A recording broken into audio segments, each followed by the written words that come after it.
Welcome to the two sides of the story. I'm your host, Kadim Al-Wiley. The big question today, should the U.S. resume relations with Syria, especially now it's under a regime led by former Al-Qaeda member and some foreign fighters? The answer is very obvious. Yes, it's people can change. Syria need some change, need a new and a fresh start with the new regime. It was under the regime of Bashar al-Assad for about 50 years, his father and himself, the Ba'ath Party, and Syria right now. It needs some fresh start. It needs to open up for foreign investment, for a new military structures, a new security apparatus, a new democratic system. That's why the U.S. should have full scale of relationship, could resume military relationship and diplomatic relationship with the new regime. There are some people who are scared of the new regime, but if the U.S.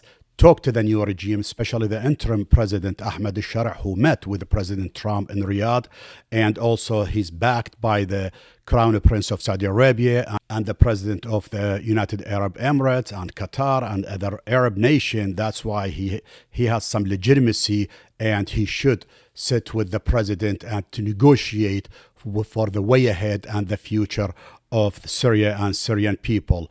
That will enhance the democratic process. Although the new government, it's represented by one entity, it's the Jabhat al-Nusra or Jabhat Ahrar al-Sham or Jabhat Tahrir al-Sham, the HTS. But still, it's the first step, and still needs more steps towards democracy and a free society. Without the help of the United States of America and also the international community, Syria will not advance toward democracy and open society. Instead of being closed society, isolated nation, and it was just hosting the enemies of the United States like Russia, China, or Iran and Iranian proxies. Now it's a good friend of the United States. Plus, weak, small government friendly to the U.S. It's good for the U.S. interest and the safety of Israel, instead of dictatorship and stubborn regime back in the day, which posed threat to the U.S. and Israel at the same time.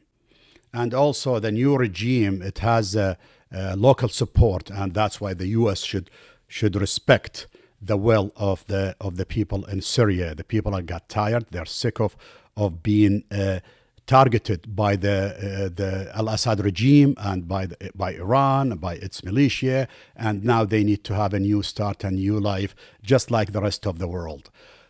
But there is other side of the story. Let's go there. Other side of the story.